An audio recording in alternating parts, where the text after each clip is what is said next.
Outubro 31, Lamentações 4, verso 1 a 5, verso 22. Como o ouro puro perdeu seu brilho, até o ouro mais puro ficou embaçado. As pedras sagradas estão empalhadas pelas ruas. Vejam como os filhos preciosos de Sião, que valem seu peso em ouro puro, são tratados como vasos de barro, feitos por um oleiro qualquer. Até os chacais amamentam seus filhotes, mas meu povo não age assim. Como os avestruzes no deserto, ignora cruelmente o clamor de seus filhos. A língua seca dos bebês gruda no céu da boca por causa da sede. As crianças imploram por um pedaço de pão, mas ninguém as atende. Os que antes comiam as comidas mais finas, agora morrem de fome nas ruas. Os que antes vestiam roupas da melhor qualidade, agora reviram os montes de lixo. A culpa de meu povo é maior que a de Sodoma, que foi destruída de repente, e ninguém ofereceu ajuda. Nossos príncipes eram radiantes de saúde, mais brilhantes que a neve e mais brancos que o leite. Seu rosto era rosado como rubis, e sua aparência como sarifas. Agora, porém, seu rosto está mais escuro que fuligem, ninguém os reconhece nas ruas. Sua pele está pegada aos ossos, seca como madeira. Os que morreram pela espada foram mais felizes que os que morrem de inanição. Famintos definham por falta de alimento dos campos. Mulheres de bom coração cozinharam os próprios filhos. Elas os comeram para sobreviver ao cerco. Agora, porém, a ira do Senhor está satisfeita. Sua ira ardente foi derramada. Em Sião, ela acendeu um fogo que queimou a cidade até seus alicerces. Nenhum rei em toda a terra, ninguém no mundo inteiro, poderia imaginar que o inimigo entraria pelas portas de Jerusalém. Mas foi o que aconteceu por causa do pecado de seus profetas e da maldade de seus sacerdotes, que profanaram a cidade ao derramar sangue inocente. Andavam sem destino pelas ruas, como cegos, tão contaminados de sangue que ninguém se atrevia a tocar neles.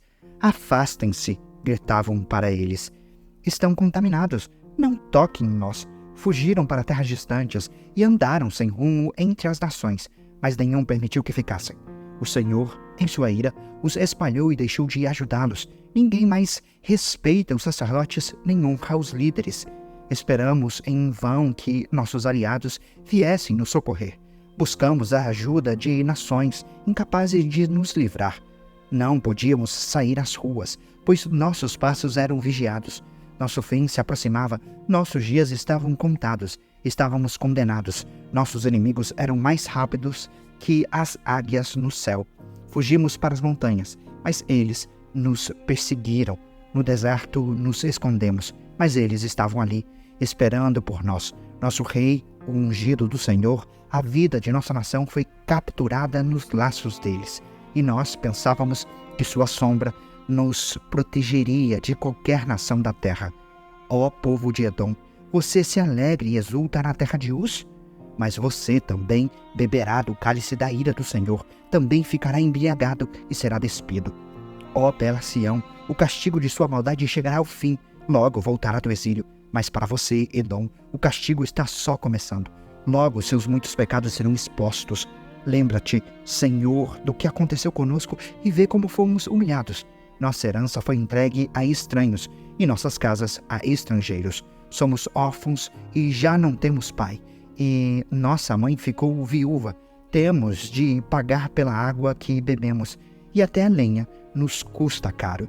Os que nos perseguem estão bem perto. Estamos exaustos, mas não nos deixes descansar. Ao Egito e à Síria nos sujeitamos para conseguir alimento e sobreviver. Nossos antepassados pecaram e já morreram, e nós recebemos o castigo que eles mereciam. Escravos se tornaram nossos senhores. Não restou ninguém para nos resgatar. Arriscamos a vida à procura de alimento, pois a violência tomou conta do deserto. A fome nos escureceu a pele, como se tivesse sido queimada no forno. As mulheres de Sião e as moças da cidade de Judá são violentadas por nossos inimigos.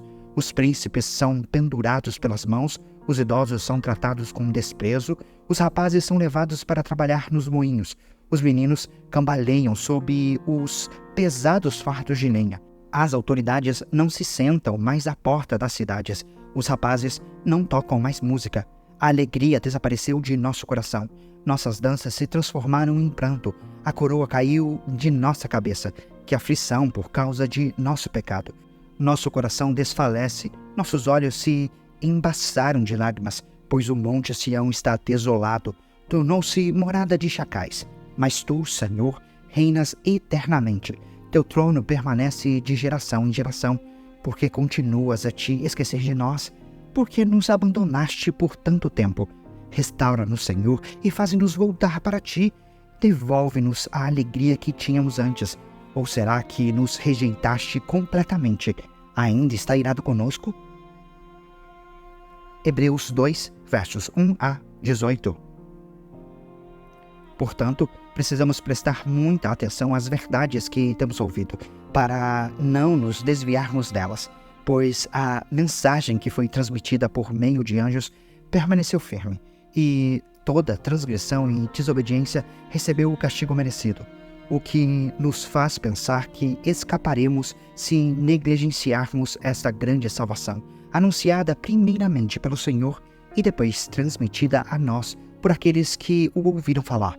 E Deus confirmou a mensagem por meio de sinais, maravilhas e diversos milagres, e também por dons do Espírito Santo, conforme sua vontade. Além disso, não são anjos que governarão o mundo futuro a que nos referimos, porque em certo lugar alguém disse: quem é o simples mortal para que penses nele? Quem é o filho do homem para que com ele te importes? E, no entanto, por pouco tempo o fizeste um pouco menor que os anjos, e o coroaste de glória e honra. Tu lhes deste autoridade sobre todas as coisas. Quando se diz todas as coisas, significa que nada foi deixado de fora. É verdade que ainda não vimos tudo ser submetido à sua autoridade. Contudo, vemos Jesus, que por pouco tempo foi feito um pouco menor que os anjos, e que, por ter sofrido a morte, agora está coroado de glória e honra.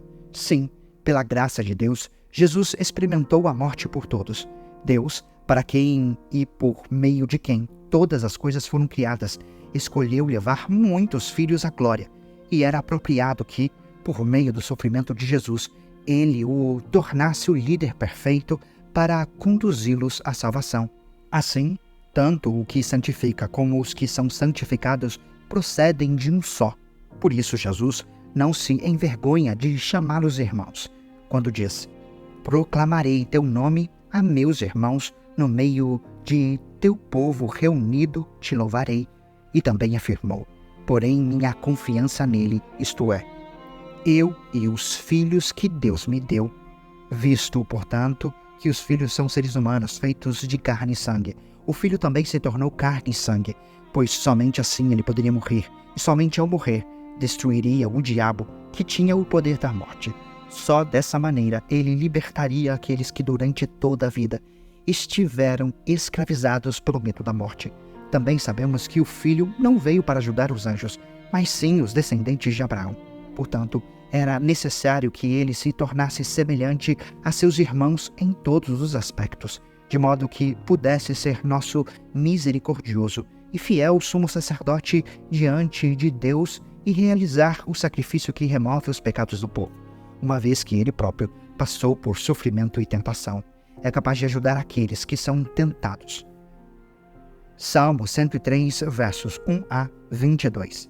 Salmo de Davi. Todo o meu ser louve o Senhor. Louvarei seu santo nome de todo o coração. Todo o meu ser louve o Senhor, que eu jamais me esqueça de suas bênçãos. Ele perdoa todos os meus pecados e cura todas as minhas doenças. Ele me resgata da morte e me coroa de amor e misericórdia. Ele enche minha vida de coisas boas. Minha juventude é renovada como a águia. O Senhor faz justiça e defende a causa dos oprimidos. Revelou seus planos a Moisés e seus feitos aos israelitas. O Senhor é compassivo e misericordioso, lento para se irar e cheio de amor. Não nos acusará o tempo todo, nem permanecerá irado para sempre. Não nos castiga por nossos pecados, nem nos trata como merecemos, pois seu amor por aqueles que o temem é imenso como a distância entre os céus e a terra. De nós, ele afastou nossos pecados, tanto como o Oriente está longe do Ocidente. O Senhor é como um pai para seus filhos, bondoso e compassivo para os que o temem, pois ele sabe como somos fracos. Lembra que não passamos de pó. Nossos dias na terra são como o capim, como as flores do campo desabrochamos. O vento sopra, porém, e desaparecemos, como se nunca tivéssemos existido. Mas o amor do Senhor por aqueles que o temem dura de eternidade a eternidade. Sua justiça se estende até os filhos, dos que guardam sua aliança, dos que obedecem a seus mandamentos. O Senhor fez dos céus o seu trono, de onde reina sobre todas as coisas. Louvem o Senhor todos os anjos, os poderosos que executam seus planos, os que cumpram cada uma de suas ordens. Sim, louvem o Senhor os exércitos de anjos, os que o servem e fazem sua vontade. Louve o Senhor tudo o que ele criou, todas as coisas em todo o seu reino. Todo o meu ser, louve o Senhor. Provérbios 26, verso 23. Palavras suaves podem esconder um coração perverso, como uma camada de esmalte cobre o vaso de barro.